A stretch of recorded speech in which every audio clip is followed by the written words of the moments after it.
So Rush Limbaugh has passed away at the age of 70 from lung cancer. I've been trying to make this video for quite a while. I finally got a little bit of time now. Every time somebody who's really well known dies, there's an interesting conversation to be had about like what's acceptable and not acceptable in terms of your reaction to somebody's death. Because we've all seen instances of like some prominent lefty dies and then the right wingers come out and celebrate and they're happy about it. And, you know, usually when that happens, you'll see people on the left be like, the fuck is wrong with you? That's like really gross and really inhumane and really low to celebrate somebody's death. But then, you know, on the flip side, when somebody like Rush Limbaugh dies, I mean, I don't know about you guys, but my Twitter feed was full of like really happy people. You know, they knew how odious and toxic a force he was on the national scene and in the political discourse. So people were reacting in a way where they were jovial and just, you know, ecstatic in a way. So again, every time this happens, I have to like stop and reflect and think like, what do I believe about what's acceptable versus not acceptable when it comes to somebody dying and how we react to it. So, you know, my answer, unfortunately, is not clean. Like, I have like a very messy answer to this question. So the first thing that came to mind was like, would I begrudge somebody if somebody murders somebody and then the family member of the person who was murdered is happy when the murderer dies? Do I begrudge the family member that? No, I don't. In fact, I totally get it. And like, I fully understand where they're coming from. And I think like, yeah, it's a reasonable reaction, you know? Maybe that's a little bit too much of like an eye for an eye type approach to life, but all I can say is I don't find that objectionable. And when you talk about criminals that are like the worst of the worst, so, you know, murderers, rapists, war criminals, torturers, I feel like when something bad happens to them, yeah, I mean, I know it might be fucked up to say, or maybe not, but my reaction when something negative happens to them is more like, is what it is, son. You know, like you reap what you sow, what goes around comes around. So, and again, maybe that's right or wrong, I don't know, but I'm just telling you like what my reaction is and whether or not I think it's reasonable or perceive it as reasonable. But see, now Rush Limbaugh's in a different category though, because he's not a murderer. He's not a rapist. He's not a war criminal. He's not a torturer. He's just a guy with the absolute worst, most disgusting, terrible opinions of all time. He's pro-torture. He's pro-war crimes. You know, I don't know if you could say he's pro-rape, but he's got horrendous views across the board. In fact, I can't tell you a single thing that I know of Rush Limbaugh being right about. Every political opinion I've ever heard him espouse has been like grotesque and immoral and unethical and like unreasonable and dumb. So, but like, how does it make sense to like celebrate somebody's death if they just have incredibly odious and terrible opinions on everything? See, that I feel like is a more open question. And I know that some people listening to this might say like, that makes me soft or whatever. But yeah, to me, that's a little bit too close to like let's say somebody's a neo-Nazi and they get into a car accident and you walk by them, you see them laying on the ground bleeding out and they need urgent medical care. What's the right thing to do in that situation?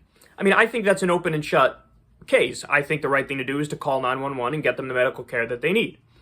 Even if you knew this person's like a neo-Nazi and a horrendous person, and I fucking see the swastika tattoo on them, being civilized means that there are certain things that we sort of take off the table as givens. And that would mean like medical care for everybody should be a given. I don't care how wrong you are about how many things, and even in this instance, I don't care if you did commit some sort of heinous crime, you have a right to medical care. So there's a certain base level of human decency and treatment that we grant everybody in society, and I think that's correct. And so, by the same token, like, when George W. Bush or Dick Cheney dies, I will have to fight the urge to be like, I kind of am a little bit happy about it, but I'm not supposed to be, but I kind of am a little bit happy about it. And the reason why is because they're war criminals and because they're torturers.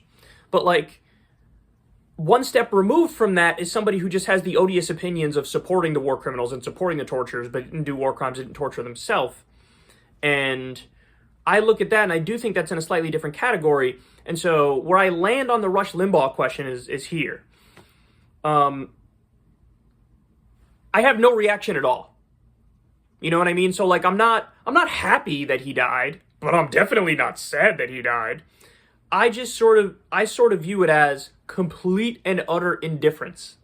Like, I see it happen and I'm like, oh, it happened. And, you know, that's as far as I can go with it. I can't bring myself to like celebrate death. And again, maybe when somebody like George W. Bush dies, or somebody like Dick Cheney dies, or like the most horrific serial killer of all time dies, maybe in an instance like that, I will get the urge to like celebrate. But I think I want to sort of beat that back, because I don't think that's a healthy instinct. I think the better reaction is to just sort of be completely indifferent to it. Because, and I know here's where it gets weird, but like, I sort of have a principled anti-death take, where I don't wish it on even my biggest enemies. Does that make sense? I don't even know exactly what I believe on this. I'm doing this on camera because I want to like, I almost want to go through my thoughts with you guys to almost find out where I fall in this discussion. But I will say that, yeah, my reaction on Rush Limbaugh dying was more indifference than anything else. It was like, well, he was a really odious, toxic, terrible figure, and that's that. Death happens, and it happened to him, and it is what it is. And so I don't feel happy about it. I definitely don't feel sad about it. It just sort of is what it is. But the final point I'll make is this. Don't let anybody ever tell you that the facts of somebody's record need to be buried when they die. Because the deification of people who shouldn't be deified, that's a real problem. I do, again, generally sort of oppose celebrating somebody's deaths, but by the same token, what the conservatives are doing now, what many in the Republican Party are doing right now, is the exact opposite, where they're deifying and glorifying this incredibly flawed character who was wrong on virtually everything, and they're trying to draw hard lines around the discourse where it's like, you can't say anything negative about things he said or did. And that's bullshit. No. The facts of the record have to come first, before anything else. And the second we lose that is the second we start myth-making and giving people credit that they don't deserve and they didn't earn. So in the case of Rush Limbaugh, I just want to give you some of his greatest hits real quick, and then we'll wrap up this video. But this is a guy, again, as I said, in a similar way to Ben Shapiro. I feel like Ben Shapiro was wrong about everything. Rush Limbaugh was wrong about everything. He thought that hurricane warnings were a liberal hoax. He was on the record as saying every time there was like a threat of a hurricane hitting Florida where he lived, he'd be like, I don't believe the scientists. I think they're biased and I think they're alarmists.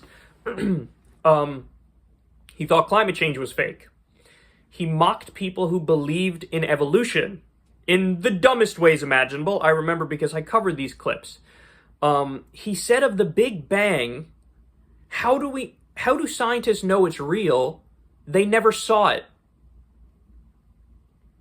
The level of stupidity is colossal. It's monumental. There were times where he said COVID-19 was effectively a hoax. He compared Obama to Hitler and Stalin. Now, I'm no fan of Obama, but he ain't Hitler and he ain't Stalin. He said that George Zimmerman was the victim and not Trayvon Martin. He compared hungry children to animals. It's something he actually did a number of times. He was a ruthless, repentant propagandist for the Iraq War. He was a supporter of torture. Again, the list goes on and on. He was for every single tax cut for the rich. He was for every single Wall Street deregulation bill. He apparently, on his show, back in the early days of it, celebrated AIDS deaths. Shows you the kind of person he is. He said that, quote, Eric Garner was not put in a chokehold. Of course he was, and that's why he died. And you're just one from recently. He defended Saudi Arabia after the murder of Jamal Khashoggi. So this guy was the water boy for corporate America and elitist Republican politicians. That's who he was. He was all about getting a paycheck for sucking off the corporations and sucking off the elitist establishment Republicans. Wrong about everything. For every war, for every outsourcing deal, for every piece of deregulation, for every tax cut for the rich. Wrong on science, you name it. Definitely was bigoted in a variety of ways. So, there you have it, man. Rush Limbaugh, he's dead. And, I'm trying to explain to you guys how I feel about it. You determine how you feel about it.